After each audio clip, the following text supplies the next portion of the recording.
வன்னியர்களுக்கு நீங்கள் 15 விழுக்காடு உள்ஒதுக்கீடு நீங்கள் கொடுத்தீர்கள் என்றால் அடுத்த தேர்தலில் நிபந்தனை இல்லாமல் உங்களை நாங்கள் ஆதரவு அளிக்கின்றோம். உங்களுக்கு ஆதரவு கொடுக்கின்றோம். நிபந்தனை எல்லாம் வேண்டாம், எங்களுக்கு சீட்டு கீட்டு எதுவுமே வேண்டாம். எங்களுக்கு என்ன சொல்லியிருக்கிறாங்க மதிப்புக்குரிய மருத்துவர் டாக்டர் அன்புமணி ராமதாஸ் ஐயா பேசும்பொழுது, இதுதான் எங்களுடைய highest end of political journey.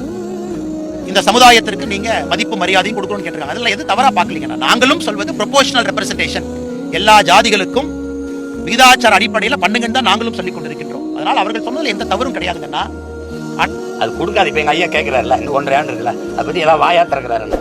எல்லாத்தையும் தீர்க்க போறோம்ட்டு வந்துட்டு அப்புறம் எல்லாமே மத்திய அரசுனா நீங்க தானே மாநில தன்னாட்சி பேசுனது, மாநில உரிமைகள்லாம் பேசுறது நீங்க தானே. இது மாநில உரிமையில இருக்கா இல்லையா? சாதிவாரி கணக்கெடுப்பு எடுக்கிற உரிமை மாநில அரசுக்கே இருக்கு. மாநில அரசுகளே எடுக்கலாம்னு உச்சநீதிமன்றம் சொன்ன பிறகும் மத்திய அரசு தான் எடுக்கணும்னு சாட்டி விடுறது எப்படி?